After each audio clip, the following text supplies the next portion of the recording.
Assalamualaikum warahmatullahi wabarakatuh. Kembali lagi dengan saya Nurul Yulaica Salma Salsabila. Saya dari kelas Kimia B. Di sini saya akan menjelaskan tentang materi dari Kimia Dasar 2, yaitu yang pertama adalah tentang kekuatan asam dan pH larutan garam.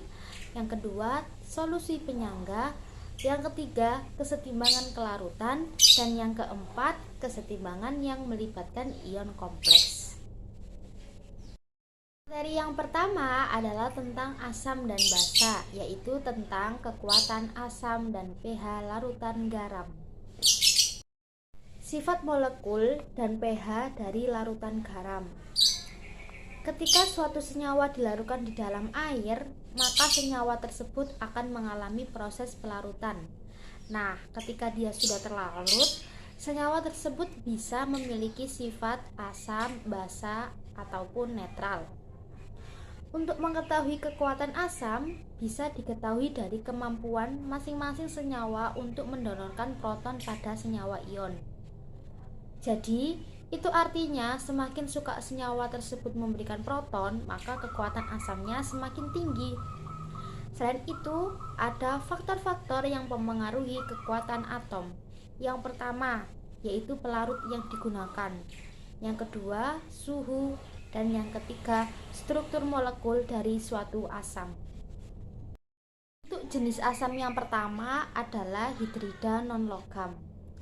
Hidrida merupakan senyawa biner di mana tersusun atas atom hidrogen dengan unsur lain pada tabel periodik atau unsur non-logam.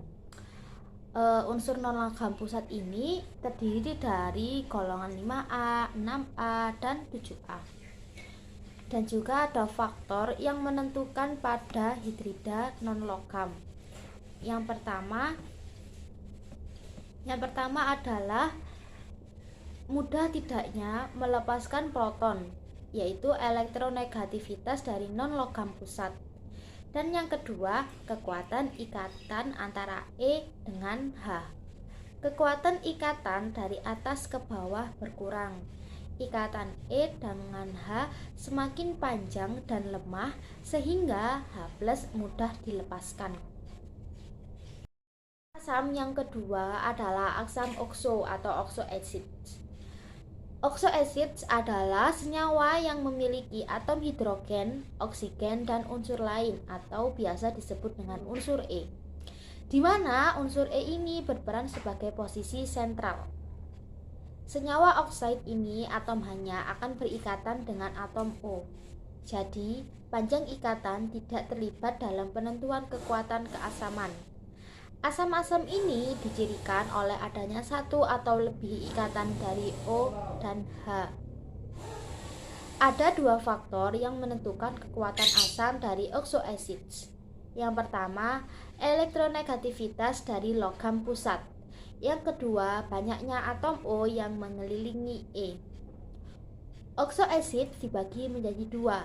Yang pertama, senyawa oxoacid dengan jumlah atom yang sama. Kekuatan asam meningkat dengan elektronegativitas dari E. Semakin meningkat elektronegativitasnya, maka polaritas antara ikatan O dan H-nya juga semakin meningkat, yang dimana menyebabkan mudahnya atom H lepas. Contohnya yaitu hypohalus acids atau HOE dari atom halogen dari golongan 7A. Yang kedua yaitu senyawa oxoacid dengan jumlah atom O yang berbeda. Kekuatan asam meningkat dengan bertambahnya jumlah atom O yang terikat pada logam pusat.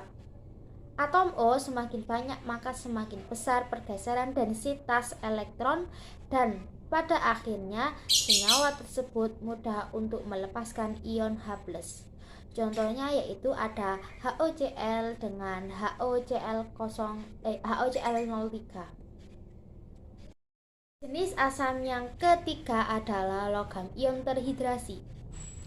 Larutan berair dari ion logam tertentu bersifat asam karena ion logam terhidrasi mentransfer ion H+ ke air. Misalnya logam nitrat MnO3n.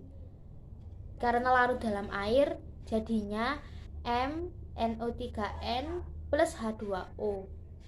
menjadi MH2OX N plus NO3 min. Jika ion logam Mn plus kecil dan bermuatan tinggi, kerapatan muatannya tinggi menarik kerapatan elektron yang cukup dari ikatan OH molekul air yang terikat, sehingga H plus dilepaskan.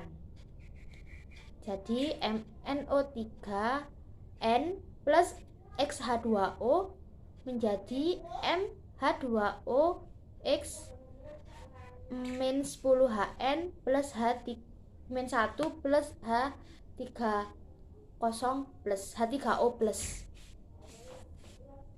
Nah, contoh yang selanjutnya adalah garam aluminium dengan rumus kimia AlNO3 tanda kurung 3 yang dilarutkan di dalam air. Untuk persamaan reaksinya yaitu AlH2O 6 3+ plus H2O menjadi AlH2O 5OH2 plus H3O plus. Penjelasan yang selanjutnya yaitu penjelasan tentang oksida asam, basa, dan amfoter. Oksida adalah senyawa kimia yang mengandung setidaknya satu atom oksigen dan satu unsur lain dalam rumus kimianya. Oksida dapat diklasifikasikan sebagai asam, basa, atau amfoter. Nah, ini adalah contoh pada tabel periodik manakah oksida-oksida yang dapat membentuk oksida asam, basa, dan amfoter. Yang hijau adalah oksida basa, yang biru oksida asam, dan yang oranye itu oksida amfoter. Oksida asam.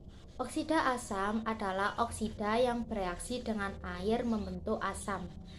Reaksi antara oksida asam dan air adalah yang pertama yaitu CO2 plus H2O membentuk H2CO3. SO3 plus H2O membentuk H2SO4. N2O5 plus H2O membentuk 2HNO3. P4O10 plus 6H2O membentuk PH3PO4. Cl2O7 plus H2O membentuk 2HClO4. Oksida non-logam yang bilangan oksidasi unsurnya tinggi bersifat asam, misalnya N2O5, SO3, dan Cl2O7. Oksida bukan logam yang bilangan oksidasi unsurnya rendah, contohnya adalah CO dan NO, tidak menunjukkan sifat asam yang terukur. Yang kedua adalah oksida basa. Oksida basa adalah oksida yang bereaksi dengan air membentuk basa. Semua oksida logam alkali tanah kecuali BeO adalah basa. Oksida logam basa bereaksi dengan air membentuk hidroksida logam. Contohnya adalah Na2O plus H2O membentuk 2NaOH. BaO plus H2O membentuk BaOH2. Tidak ada oksida non-logam yang diketahui memiliki sifat basa. Terakhir adalah oksida amfoter. Oksida amfoter adalah oksida yang dapat bertindak sebagai asam atau basa dalam reaksi untuk menghasilkan garam dan air. Berilium oksida dan beberapa oksida logam, misalnya Al2O3 dalam golongan 3A dan 4A adalah amfoter. Tergantung pada kondisi reaksi. Ia dapat berperilaku baik sebagai oksida asam atau sebagai oksida basa. Contohnya yaitu Al2O3 yang direaksikan dengan HCl menjadi Al2O3 plus 6HCl menjadi 2AlCl3 plus 3H2O. Contoh yang kedua, Al2O3 plus NaOH menjadi Al2O3 plus 2NaOH menjadi 3H2O plus 2NaAlOH4. Selanjutnya adalah reaksi oksida asam dan basa.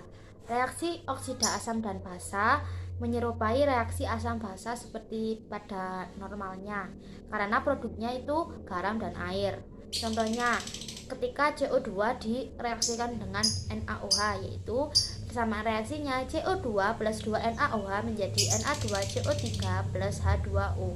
Yang kedua yaitu ketika BaO direaksikan dengan HNO3 menjadi persamaan reaksinya yaitu BaO plus 2HNO3 menjadi BaNO3 2 plus H2O.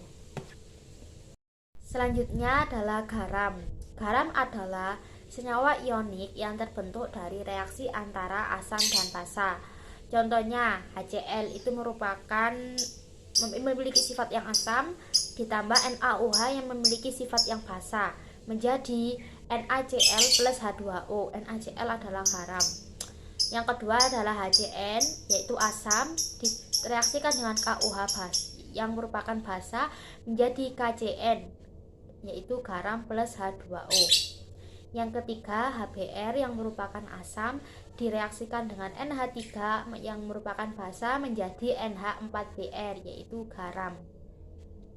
Karena garam mengandung dua ion, pH larutannya berpotensi dipengaruhi oleh kation atau anion atau bahkan keduanya. Larutan garam dapat bersifat netral, asam, atau basa, tergantung pada sifat asam basa dari kation dan anion penyusunnya. Nah, ini untuk klasifikasi dari garam. Yang pertama ada garam yang menghasilkan larutan netral. Ini terdiri dari asam kuat dan basa kuat yang menghasilkan larutan netral. Contohnya yaitu NaNO3 yang terdapat Na+ ditambah NO3-.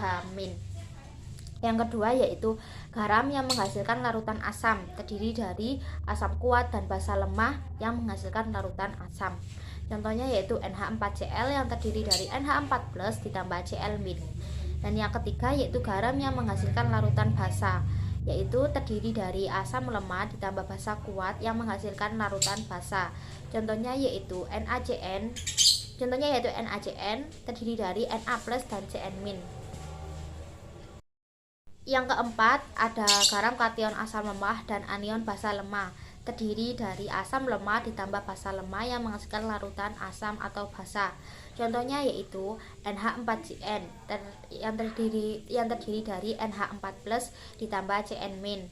Dan yang terakhir adalah garam anion amfiprotik yang terdiri dari asam poliprotik ditambah basa kuat menghasilkan larutan asam atau basa. Contohnya yaitu Na2HPO4 terdiri dari Na2HPO4 ditambah 2Na+ ditambah HPO4. Sekarang adalah cara menghitung pH larutan garam. Larutan garam dapat bersifat asam, basa, dan netral, sehingga perlu dilakukan perhitungan pH larutan. Ini akan dilakukan dengan cara yang persis sama dengan kita menghitung pH larutan yang mengandung asam molekul lemah atau basa molekul lemah. Nah, ini merupakan cara menghitung pH larutan dari kalium fluorida atau KF yang memiliki molaritas 0,25 m. Pertama dibuat tabel yang terdiri dari inisial, ubah, dan kesetimbangan seperti pada layar. Kemudian K+ merupakan kation dari golongan 1A, tidak berpengaruh terhadap pH, sedangkan F adalah basa konjugasi. HF merupakan asam lemah, jadi hanya ion fluorida yang akan bereaksi dengan air. Untuk persamaan reaksinya seperti itu. Nah, untuk materi yang kedua yang akan saya jelaskan adalah tentang kesetimbangan asam basa dan kesetimbangan larutan.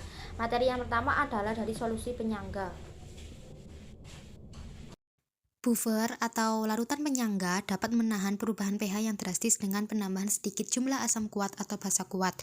Umumnya, sistem buffer terdiri dari yang pertama asam lemah atau basa lemah, yang kedua konjugasi atau garamnya.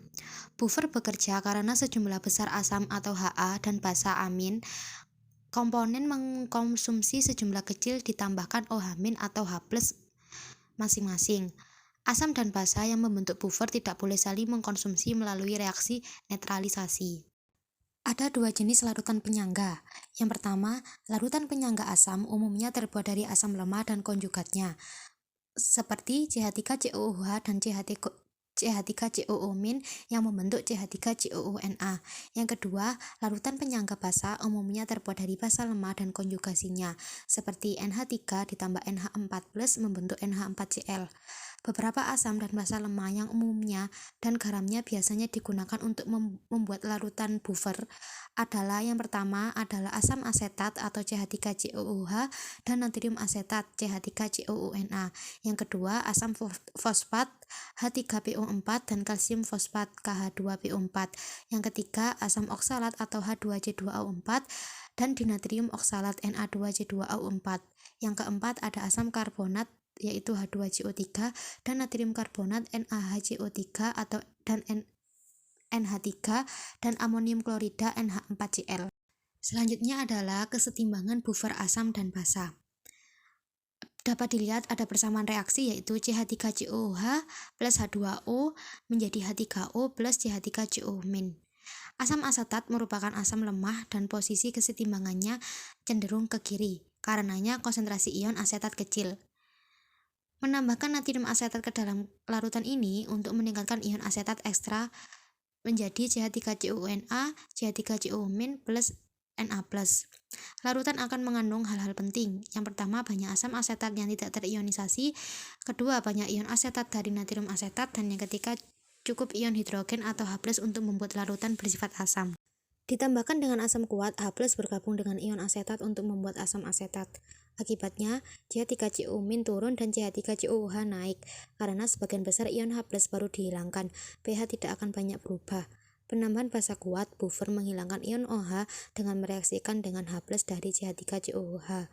CH3COOH plus OH- yang ditambahkan menjadi CH3COO- plus H2O. Akibatnya CH3COO- naik dan CH3COOH turun, pH-nya tidak meningkat sangat banyak. Contoh yang kedua yaitu ada NH3 yang direaksikan dengan H2O yang menjadi OH- plus NH4+. Amonia merupakan basa lemah dan posisi kesetimbangan cenderung ke kiri. Menambahkan amonium klorida ke dalam larutan ini untuk meningkatkan ion amonium. Solusinya akan mengandung hal-hal penting. Yang pertama yaitu banyak amonia yang tidak bereaksi, banyak ion amonium dan dari amonium klorida, dan cukup ion hidroksida atau OH- untuk membuat larutan basa. Penambahan dengan asam kuat, ion H+ dihilangkan dengan mereaksikan amonia. Akibatnya NH3 turun dan NH4+ naik, maka pH turun sedikit. Penambahan dengan basa kuat, ion OH- dihilangkan dengan mereaksikan dengan H+ dari NH4. Untuk persamaan reaksinya yaitu NH+4 ditambah OH- menjadi NH3 plus 2O. Karena sebagian besar ion OH yang ditambahkan dihilangkan dengan cara ini, pH tidak meningkat sangat banyak. Untuk setiap asam lemah, Ha, persamaan disosiasi dan ekspresi Ka adalah Ha plus H2O menjadi H3O plus A, atau sederhananya Ha menjadi H plus A, Ka-nya berarti konsentrasi H plus, konsentrasi AY per konsentrasi Ha.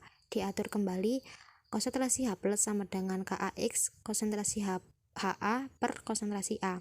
Penambahan min log menjadi min log H plus sama dengan log Ka log konsentrasi Ha per konsentrasi A. pH sama dengan pKa log konsentrasi Ha per konsentrasi A, atau pH sama dengan pKa plus log konsentrasi AY per konsentrasi AH. Kemudian pH sama dengan pKa plus log konsentrasi basa per konsentrasi asam. Cara menghitung pH buffer.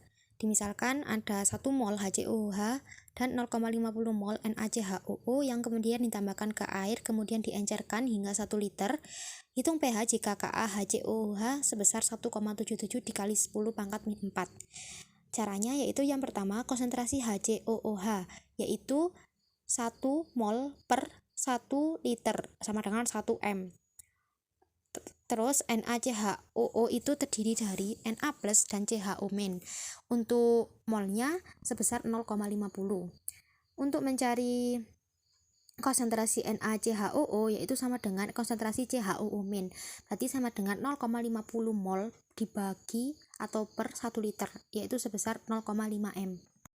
Nah, kemudian hitung dengan cara yang sudah tertera di layar dan didapatkan hasil akhir pH-nya yaitu sebesar 3,45. Kapasitas penyangga dan rentang penyangga. Kapasitas penyangga adalah ukuran kekuatan penyangga. kemampuannya untuk mempertahankan pH. Setelah penambahan asam atau basa kuat, pH buffer tidak tergantung pada kapasitas buffer. Kapasitas pada akhirnya bergantung pada konsentrasi komponen, baik konsentrasi absolut dan relatif. Dalam hal konsentrasi absolut, semakin terkonsentrasi komponen buffer, maka semakin besar kapasitasnya. Seperti contohnya, yaitu ada buffer 1 yang terdiri dari 1 mCH3COH ditambah 1 mCH3COO- dalam 1 liter, pH-nya itu 4,74. Yang kedua, ada penyangga 2, yaitu terdiri dari 0,10 mCH3COH ditambah 0,10 mCH3COO- dalam 1 liter, pH-nya terdiri dari pH-nya sebesar 4,74. Jadi, buffer 1 memiliki kapasitas yang lebih besar karena lebih konsentrat. Dalam hal konsentrasi relatif, semakin dekat konsentrasi komponen satu sama lain, maka semakin besar kapasitasnya. Perbandingan presentasi perubahan rasio konsentrasi komponen untuk buffer pada dua rasio awal yang berbeda. Yang pertama ada buffer 1 yang terdiri dari 1 mHa ditambah 1 M- ditambahkan 0,010 mol OH ke dalam 1 liter penyangga. Persen perubahannya yaitu sebesar 2%. Yang kedua ada buffer 2 yang terdiri dari 0,250 mHa ditambah 1,750 M-, kemudian ditambahkan 0,010 mol OH ke dalam 1 liter buffer. Persen perubahannya yaitu sebesar 4,7%. Perubahan rasio konsentrasi lebih dari 2 kali lebih besar ketika konsentrasi awal komponen sangat berbeda. Buffer memiliki kapasitas tertinggi bila konsentrasi komponennya sama. Konsentrasi amin per konsentrasi Ha sama dengan 1. Buffer yang pH-nya sama dengan atau mendekati pKa komponen asamnya memiliki kapasitas tertinggi untuk konsentrasi tertentu. Kisaran buffer adalah rentang pH di mana buffer efektif. Hal ini juga terkait dengan konsentrasi komponen penyangga relatif. Semakin jauh rasio konsentrasi dari 1, semakin kurang efektif buffer, atau semakin rendah kapasitas buffer. Karena log 10 sama dengan +1 dan log 0,1 sama dengan -1, buffer memiliki rentang yang dapat digunakan dalam kurang lebih 1 pH. Satuan pKa komponen asam yaitu pH sama dengan pKa per ditambah log 10 per 1 sama dengan pKa per 1, atau pH sama dengan pKa plus log 1 per 10 sama dengan pKa 1. Nah, sekarang adalah cara untuk menyiapkan larutan penyangga. Langkah-langkahnya yang pertama yaitu ditentukan pasangan asam basa konjugasi. Berapa pH yang diinginkan? Pilih pKa yang terdekat dengan pH yang diinginkan. Yang kedua, temukan rasio konsentrasi amin atau konsentrasi Ha yang memberikan pH yang diinginkan. Rasio ditentukan oleh persamaan Henderson-Hasselbalch. Dan yang ketiga, pilih konsentrasi buffer dan dihitung jumlah yang akan dicampur. Untuk sebagian besar aplikasi laboratorium, konsentrasi dari 0,05 m hingga 0,5 m adalah sesuai. Dan yang terakhir, campurkan jumlahnya dan sesuaikan pH buffer ke nilai yang diinginkan. Untuk materi yang ketiga yaitu penjelasan tentang kesetimbangan larutan. Banyak proses alami yang bergantung pada pengendapan atau pelarutan garam yang sedikit larut. Contohnya yaitu yang pertama ada batu ginjal. Batu ginjal terbentuk ketika garam seperti Ca3PO42 atau CaC2O4 perlahan mengendap di ginjal. Dan yang kedua yaitu bentuk gua di batu kapur atau CaCO3 selama ribuan tahun. Kebanyakan zat larut memiliki kelarutan terbatas dalam pelarut tertentu, termasuk ion senyawa. Ketika senyawa ionik dilarutkan dalam air, biasanya ia masuk ke dalam larutan sebagai ion. Ketika kelebihan senyawa ionik yang sedikit larut dicampur dengan air, terjadi kesetimbangan antara senyawa padat dan ion-ion dalam larutan jenuh. Beberapa senyawa ion sedikit larut dalam suatu pelarut atau insoluble. Senyawa tersebut mencapai kesetimbangan dengan sedikit sekali zat yang terlarut. Ekspresi produk ion Qsp. Di dalam air, senyawa ion membentuk ion sebagai produk. Q atau produk ion mewakili produk dari konsentrasi molar ion yang dipangkatkan dengan koefisien stoikiometrinya. Sebagai contoh, untuk larutan jenuh timbal fluorid, kita memiliki BbF2, kemudian yang terdiri dari Bb2+ ditambah 2Fe-. Untuk setiap sistem kesetimbangannya, kita dapat menulis hasil bagi reaksi, yaitu Qj sama dengan Bb2 plus F2 per konsentrasi BbFe2. Secara sederhana, kita dapat menulis hasil kali ion sama dengan konsentrasi Bb2 plus, konsentrasi Fe- sama dengan Qsp. Ketika larutan jenuh, nilai numerik Qsp mencapai nilai konstan yang disebut konstanta hasil kali kelarutan atau Ksp. BbF2 yang diuraikan menjadi Bb2 plus 2F-. Qsp sama dengan konsentrasi Bb2 plus konsentrasi Fe- pangkat 2 sama dengan Ksp. konstanta hasil kali kelarutan atau KSP. KSP adalah hasil kali konsentrasi molar ion-ion dalam larutan jenuh, dipangkatkan ke pangkat yang sesuai. Secara umum, KSP adalah konstanta kesetimbangan untuk kesetimbangan kelarutan senyawa ionik yang sedikit larut atau hampir tidak larut. KSP hanya bergantung pada suhu, bukan pada ion individu konsentrasi. Berdasarkan aturan kelarutan, AgCl tidak larut, tetapi jika beberapa AgCl padat ditempatkan dalam air, jumlah yang larut itu sangat kecil. Saat larutan menjadi jenuh, yaitu AgCl yang diuraikan menjadi Ag+ plus Cl-. Konstanta kesetimbangan untuk proses kelarutan ini disebut kelarutan konstanta produk AgCl dan tertulis KSP sama dengan konsentrasi Ag+ konsentrasi Cl-. Nah, ini merupakan tabel untuk KSP. Pengaruh ion umum. Pada pengaruh ion umum ini ada prinsip dari Le Chatelier, yaitu penambahan ion sejenis menurunkan kelarutan senyawa ionik yang sedikit larut. Kristal kalsium oksalat atau CaC2O4 dilarutkan dalam air murni untuk menetapkan kesetimbangan. Penambahan CaCl2 yaitu bersama reaksinya CaCl2 Ca2 plus ditambah 2Cl-. Kesetimbangannya adalah CaC2O4 Ca2 plus yang ditambahkan ditambah C2O4 2-. Penurunan kelarutan kalsium oksalat dalam larutan kalsium klorida adalah contoh dari efek ion umum. Materi terakhir dari materi yang ketiga adalah memprediksi formasi endapan. Untuk pelarutan padatan ionik dalam larutan berair, salah satu dari kondisi berikut mungkin ada: larutan tidak jenuh dan larutan jenuh. Kita dapat membandingkan nilai KSP dengan KSP garam untuk memprediksi apakah akan terbentuk endapan atau tidak. Misalnya, larutan berair yang mengandung ion Ag+ ditambah Cl- pada 25 derajat Celcius. AgCl itu terdiri dari Ag+ ditambah Cl-. KSP-nya sama dengan konsentrasi Ag+ 0, konsentrasi Cl- 0. Untuk larutan tidak jenuh, Q lebih kecil dari KSP, konsentrasi Ag+ 0, konsentrasi Cl- 0 lebih kecil 1,6 kali 10-10. Itu berarti tidak akan terbentuk endapan. Nah, sedangkan untuk larutan jenuh, Q sama dengan KSP, konsentrasi Ag+, konsentrasi Cl- sama dengan 1,6 kali 10-10. Tidak ada endapan yang akan terbentuk. Untuk larutan yang lewat jenuh, Q lebih besar dari KSP, konsentrasi Ag+ 0, konsentrasi Cl- 0 lebih besar dari 1,6 kali 10-10. AgCl akan mengendap sampai produk dari konsentrasi ionik adalah sama dengan 1,6 kali 10-10. Nah, ini adalah materi yang terakhir yang akan saya jelaskan, yaitu tentang kesetimbangan yang melibatkan ion kompleks. Pengertian dari ion kompleks. Ion kompleks adalah ion sederhana yang terdiri dari satu atau beberapa atom yang terikat, seperti Na+ atau CH3COO-. Ion kompleks terdiri dari ion logam pusat yang terikat secara kovalen pada dua atau lebih anion atau molekul yang disebut ligan. Beberapa contoh ligan ionik adalah hidroksida, klorida, dan sianida ion. Beberapa ligan molekuler adalah air, karbon monoksida, dan amonia. Nah, ini untuk pembentukan ion kompleks.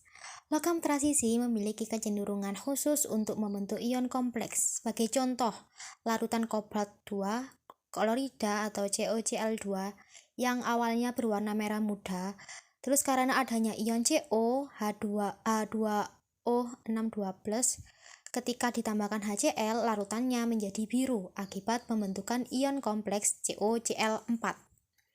Itu ada gambarnya, bisa dilihat, dan reaksi yang terjadi yaitu CO2+ ditambah 4Cl- menjadi CoCl4 2-.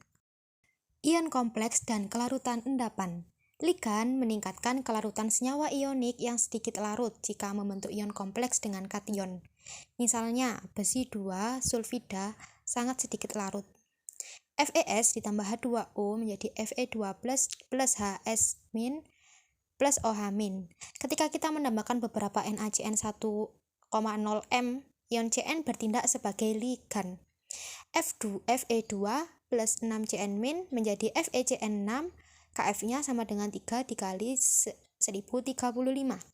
Untuk melihat pengaruh pembentukan ion kompleks terhadap kelarutan FeS, kita tambahkan kedua persamaan, yaitu menjadi FeS plus 6Cn- plus H2O menjadi FeCN64 plus HS- plus OH-.